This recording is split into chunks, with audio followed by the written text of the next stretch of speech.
Hi everybody and welcome to Conscious Conversations. I'm Charlotte Mcginnis and I have a very exciting guest here with me today. And I'm delighted to be sharing Lee Hanks with you from my porch in Flat Rock, North Carolina, where Lee has been the past couple of weeks doing a series of seminars which have been extremely well received, I might say, and also offering individual healing sessions and just enlightening all of us about what's to come in the future, what's been happening and what's to come. And I know you have a number of years of experience in counseling and working with interdimensional thoughts and ideas and all sorts of different teachings and philosophies and ideas that have led you to this moment. So we're excited to have you here in this opportunity today. So welcome, Lee. Well, thanks, Charlotte. This has been one of the best trips I've had in years, and I haven't been to Asheville for, it's got to be almost 10 years. So it's really interesting to see what's happening here in this area and how it's expanded, and consciousness and people and community is starting to formulate as we're watching when we travel around different parts of this world, really. So it's been a delightful experience, and yeah, it's been shockingly well received up here in ways that partly because people are just learning about what parts of what I'm bringing out to the world now, which I've kind of kept quiet for a long time with my experiences, and so it's been a wonderful, wonderful experience here, and thank you for opening your home to us. It's an amazing place if you want to come up here. To Flat Rock, it's a beautiful area of Asheville, just outside in Hendersonville area. So no, we've thoroughly enjoyed our stay. So well, as I've told you and Monique already, that you all have been fabulous guests. You're welcome back anytime, and we mean that. We so definitely hopefully will you'll come be back. back. Yeah, we absolutely will be coming back. Yeah, so you've had some pretty stirring messages for our group of friends up here, and I'd like to touch base a little bit about what you've talked about, because you know, obviously, I think if you're alive on the planet today, you know something is happening. You know that if you just read the papers, and maybe even if you don't, you feel it. Yeah. There's severe weather patterns occurring. You know, tornadoes, earthquakes, volcanoes. You see the stock market spiking and dropping, and then you see the conflicts all over the world, and there's a lot of stirring going on. What would you say about all this? And by the way, I just want to, for people watching this, I just want to state that this is May 31st, 2011. So just, you know, what's happened this past couple of months, what comes to mind in the forefront, of course, is Japan and the earthquake. And then we've had those horrific tornadoes in the Midwest, flooding in the South. And not to mention just the craziness with politics and economy, and so it's been a crazy past couple of months, past couple of years, and then now we're leading up to the big event 2012. So what's going on? Well, you know, we are limited time here, but if I had to encapsulate what I sense and feel and what I've been watching over the last, well, especially the last 5 years, but tracking this as a researcher and as a kind of a multidimensional perspective from the things that I've learned and trained over the years, we are coming into the most extraordinary times that I think the civilizations of planet Earth have ever experienced. And you know, the ancient systems of knowledge and the prophecies have all said that 2012 is going to be a very significant time. It's evidential within all of them. You can research it yourself and go on the internet and find out all kinds of information. What I try to do, and what I'm trying to encapsulate for people to understand what's happening, is to show a bigger picture as to what's generally taking place, and then how we can personally handle or even navigate through the changes that are coming. We are going to see more intensity, there's no question about it, and there's evidence all over the world from, like you said, the warring, the hot spots, they call them, from different factions and groups that are seeing controlling interest, power groups starting to fall away from, and collective consciousness, and people are starting to say they've had enough of the controls and power over others.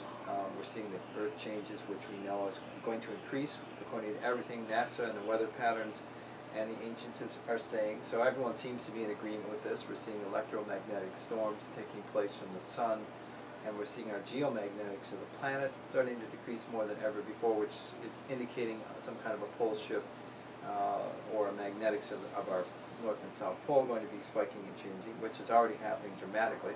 In fact, we just saw something yesterday in the news where a waterfall was reversing the opposite way in Australia. And you know, I can't find that online at all. Probably cut it out. Yeah, that was amazing. So, and we've looked, 3 people, myself, Ellen, and another friend. Yeah. Can't find it. Well, you know, unfortunately, there's a lot of interest that would rather not let people know what's happening on multiple levels. And I think that's one of the great things with this consciousness movement. There's many of us that have been out here now doing this and pioneering this work, including yourself, for years that I've known you.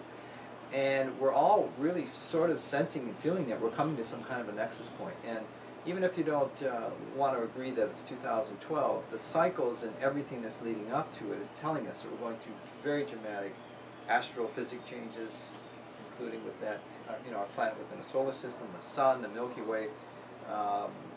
NASA's telling us that we're in for some pretty heavy-duty solar flares over the next month, and as well as the next year. Well, let's stop there. So a solar flare, for people watching that might not understand or know what they are, tell us what they are and what the effects could be. Well, I'll give you, I'm not a scientist, so I'll give it to you from my general perspective again without getting into the technical aspects of it. But we know that about every 11 years the sun goes through very dramatic changes that affects every planet within our solar system. And this is a cycle that goes back maybe to 1860 that's telling us that the last major huge events that we could record are sort of playing up to another event leading into 2012, which could mean multiple solar flares, which could have tremendous effect on the technology of our planet, our satellites, our communication systems, and NASA is telling us, and they're forewarning a lot of different organizations, that this could possibly take place. They can't control it, they don't know what it means or how big it could be, but evidence is telling us that we're in for some big changes, and it's going to force a lot of us to get back to community, I believe, and get off the dependency of electronics and computers and cell phones and how the entire world has been set up in this electronic digital reality. And you know, if something happens of that nature, it's going to take us back to a time of 100 years earlier, like many people have been talking about, and the scientists included. So I see that as, in the longer term, long run, I think that's going to be, even though it's shockingly traumatic to a lot of people, it's going to really force us to get back to the original aspects of who we are as humans and start working together more instead of this insanity we're seeing on the planet right now. Right. Well, and community, I think, is a key word that we all came away with from here, from your visit, that we really do need to work together, because we could have to go back to very basic, simple times. It's a very good possibility. Life without cell phones and television and computers, we become so dependent, it would really turn things upside down for a lot of people.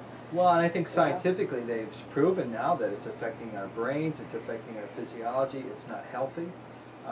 Yes, the internet has probably been one of the most important tools, I believe, for the expansion of consciousness and the awareness of what we're now becoming a global community, which is giving us this grace period to decide how we want to handle the next period coming through 2012 and beyond. And as we're traveling around, we're seeing people, again, starting to come towards community and realizing that, you know, we may need to count on each other for food and services, and we may need to help each other with housing, and some people may have more than others and they're going to have to share. And how do we learn how to do that again, because we've been so trained to be competitive and to accumulate all for ourselves and not help others. And of course there's a lot of people that are doing extraordinary things now with the crisis, and you know, it usually brings out the best in people overall. And we're seeing that we're going to have to share resources in the world with each other, and especially in our community, even down to our family and friends. Right, right. And so there's probably the majority of people that are out there, probably none of which are watching this, but there's a large number of people on the planet that think this is just ridiculous. Yes. And so what can we do for them, if anything? Well, you know, I get that question a lot with interviews, and when I do, I work with people privately on sessions, and there's a lot of concern. You know, how do I tell my friends or even my family that, you know, you really should start paying attention to these things, and they all say, well, you're crazy. Well, the evidence in my reality and everything I'm speaking to as a messenger and presenter out in the world right now is that there is overwhelming evidence that there's significant amount of activity to tell us we're going to go through some very dramatic and very powerful changes coming up. So if you don't want to pay attention, you know, I showed on one of my workshops slide the other night, if you understand that there's possibilities of things happening, and if you're informed, if you're willing to look at them, NASA did a study, especially training their scientists or their astronauts, that the more they prepared them for the unknown, going out into space, of course that's about as unknown as you can get, but if they gave them protocols and they had them trained to be able to handle stress and conditions that may be very, you know, not scientifically understood in the planet, that they handled it much better because at least they gave them possibilities of what could go wrong and what they could do in order to at least enact a process or a protocol, and that's what we call crisis management. And if people aren't really paying attention to the crisis that the planet is offering us, our communities, our country, the banking systems, the economics, the weather patterns, I mean, we're getting really big signals here to start looking at things differently in our lives. Right. And not everyone wants to pay attention. That's true. And, well, you know, for example, if there's a possibility that our dollar may not be worth anything in the very near future. No one knows for sure, but what could you do to sort of prepare yourself if that were the case? Well, there again, if you go do your homework and if you truly go in to see and look at there's so many excellent videos now that are being done by experts in the field that have been in the financial arenas of our country, that were in the inside and now have extracted themselves out and can speak from a different perspective. And I just saw one yesterday that was very intensely confirming the things I've been speaking about and writing for the last 5 years, that we are going to a place where our country has never seen before, except since the Great Depression. And yet it's different this time because we have such an expansiveness of what we have created as a linear modeling in terms of, you know, the dollar being the almighty powerful tool around the world. And other countries are now starting to get rid of our dollar, and they are actually going to not start trading with it very soon because they realize that we are so far in debt, it will be an impossibility to recover. So that we're getting again telltale signs to get ready, because we've seen this happen in 8 countries in the last 20 years where their dollars or their monies have been completely crashed and they've had to reboot, and it put tremendous stress on the internal structure of the country and the people. And those that made it through, yes, did they get stronger afterwards? They did, but it took a long time to refigure everything, and there was a lot of corruption involved, there was a lot of hoarding of monies, and there was a lot of power plays. But we're going to see this, I believe, worldwide, because it's not just going to be the United States that has put ourselves in the most vulnerable position. It's going to affect the entire world. And you can't get away from that. Yeah, we're not separate anymore. No, we're a global economy, so for sure. So some of the things I've been suggesting and writing about, and a lot of people that I've been working with directly and clients and things, are literally starting to see that the only real transitionary pieces that we have out in our economy or in our trades and goods and services is gold and silver. Because it's an international currency, and actually it's been historically the only currency that's gone through all civilizations.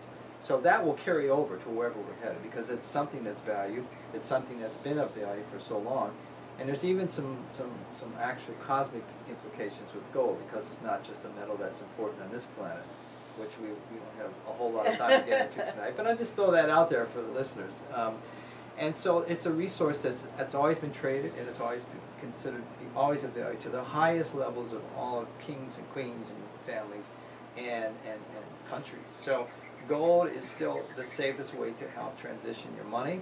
If you've got assets like stocks and bonds and IRAs and pensions, I would highly suggest that you try to at least start downgrading your positions and getting some gold and silver, staying as liquid as you can, meaning keeping your cash available so that you can transition if you start seeing the signs, which are coming. We're talking that silver now is at $38 an ounce and gold's at $1,550, which I had said 2 years ago would be probably before this, but there's been some manipulations in the market so they can hold this stuff down. But at some point, the law of attrition comes into play, because when people see that their dollars aren't going to be worth anything and they're going to panic, and I hope that doesn't happen, but it is starting to happen because people are doing this in China, they're doing it in India, they're buying gold and silver and hoarding it, keeping it because they know that even if their dollars get affected, they can still trade and barter and do things that you wouldn't normally do. We also have to look at what can be a resource for human labor and human exchange, which is helping and sharing like we did 100 years ago. We're going to count on our neighbors to grow food if we can or we don't want to. It's a barter system. And we can offer them our services and our gifts yeah. and our tools to them. And so that brings it, again, forces people to come back towards community and not this separation, nuclear belief that we had to all create our own empire, which is impossible now. The resources and 7.3 billion people on the planet are putting such a strain on the infrastructure that our food chain is probably going to be the first thing that's going to affect us, and it's happening right now because prices going up, oil is increasing, and then of course that diminishes your ability to purchase things. Right. It's all in there. I don't need to get into the economics, but it's really becoming simpler to see it. And the biggest fear most people has is to actually make that step into going to transitioning from a dollar or your stocks and thinking, because you've been kind of brainwashed to think that's your value, instead of valuing each other and our own resources. And that's where we're headed. Right. I truly believe that. Right. Well, that's good news. I mean, it's really about coming back together and get back to what's important and real. And I know that there's possibilities that certain parts of the world, or our country, let's just leave it here for the United States, may be affected severely by, well, they already are, yes, by these weather patterns. And, you know, I know that there's some areas which we've heard for years, Florida, the coast of California, the coastal areas probably in the United States, you know, could be significantly affected.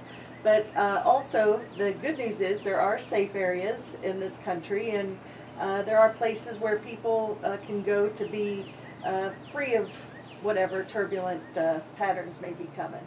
Well, there are, and as part of what I believe our journey right now is to discover these areas and connect with people and see who's kind of gravitating to places that are starting to get the intuition, that are starting to read where they're sensing where to get out of harm's way.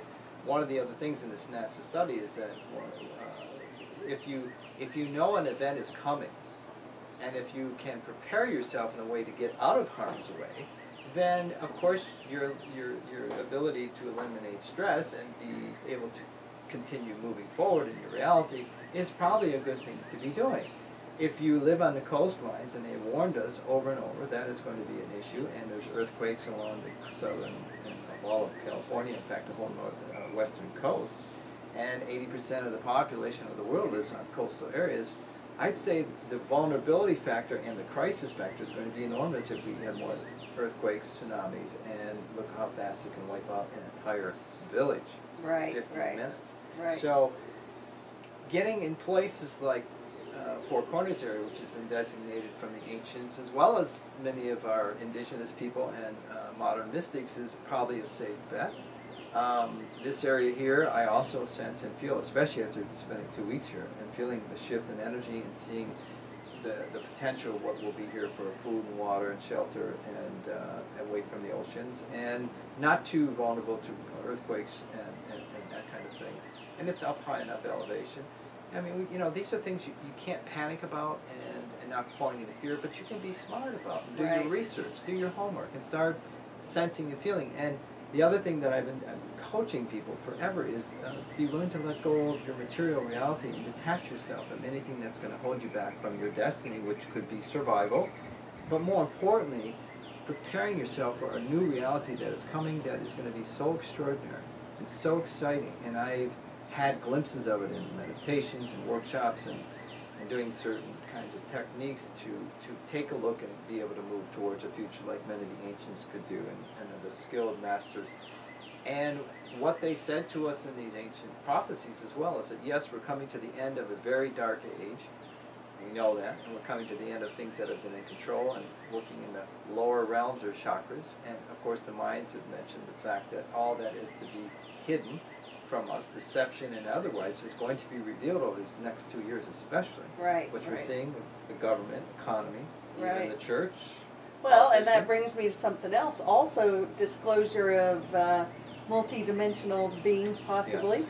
And that's going to be our next step in our galactic evolution and our human consciousness. And that's what I address a lot in my workshops, and certainly I've had these experiences that have been well documented on the internet and through my and many workshops, and working with pioneering people in the field that we're coming into this new reality of exopolitics, which is the transition from being a one human species kind of reality to multi-dimensional, multi-extraterrestrial species that are here. It's been confirmed. Edgar Mitchell made this very emphatic statement in one of my videos that we met together in 2009. He came out that year and said that he has had experiences with extraterrestrials.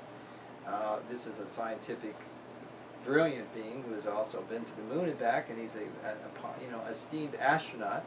And many of the astronauts have seen extraterrestrials, and that's a whole nother aspect of what we're going to be introduced to as we move through 2012 and beyond. So, to think that the world is coming to an end, hardly at all. A rebirth. The good news is that we are coming to the end of the world as we know it, and it's time. We need some reclaiming and reclearing and reassembling ourselves toward what we call the divine or cosmic laws. So those of us that do prepare, that do it wisely, do it with intelligence, and help each other to understand what these changes are that are coming, inform each other, and not do it out of fear or control or manipulations, but each one of us having a perspective that will help and hold each other as we go through these changes. That's where I believe that the many of us will end up on the other side of the ship. Right. And that's very encouraging. It's exciting. It is, to me too, as well. Yeah. And so as we wrap things down, just any ideas? I mean, I know October seems to be a big month coming up.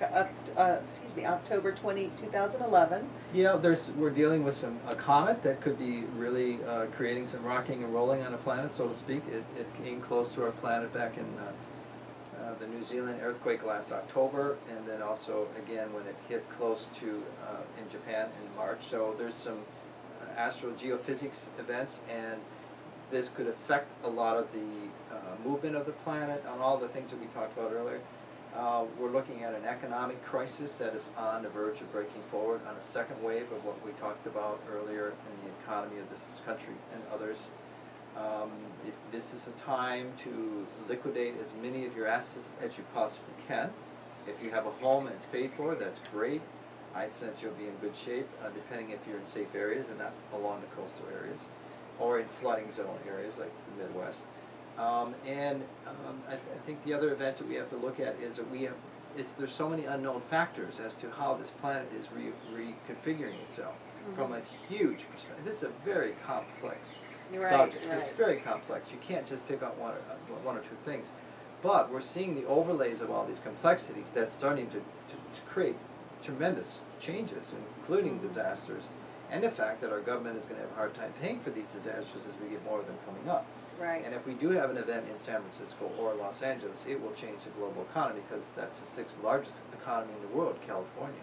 Right. And the disaster from that, the fallout, the insurance companies, the transportation, the materials that would have taken just to logistically move people from one place to another, 10 or 20 million people. Right. It's an enormous undertaking, and we saw what happened in Katrina 5 years ago, and they're still recovering, and they still haven't even come close to what they should be doing. So, being smart, doing your homework, paying attention, connecting with people, dispel the fear, and trust that where we're going is going to be so much better than what we've experienced now. And if you're going through losses and changes in your life, if you can embrace them and honor them and allow them, I believe we're going to be fine. Me too. And I really appreciate taking this time to do this little interview, and also tell everyone how they can get in touch with you. Your website, and I guess they can get all the information there. So what is your website? Well, it's newworldintegrations.com. You can go onto YouTube and see the videos under newworldintegrations.com. We're going to be changing a lot of things this summer and kind of getting ready for this shift coming up, and new information and formatting it in different ways so that we can reach more people, to do more collective connections, and also sharing information that others have. So it's not just myself or a few of us. We really want to show that there's pioneering people that are bringing forth very, very important information, and we're doing it together, such as you and I are doing. You've been doing this for many years, and you played a huge role in South Florida, informing people, bringing in pioneering spirits and consciousness back then. And now you're located in the area here. Well, I think it's going to be one of the most important places in the United States coming up. So thank you for allowing me to share this time with you, and we really do look forward to coming back here in Asheville and Hendersonville. So. Well, we're looking forward to having you back, and I hope everyone out there who's watched us has been informed and inspired rather than frightened, because the whole intention of this is to educate and motivate people to get ready, and let's enjoy the ride and our future together and create what we're really meant to create, which is good stuff. And thank you for being here today, and thank you, Lee. Charlotte, it's a pleasure, and I can't wait to see you again. You too. All right. Namaste. Namaste.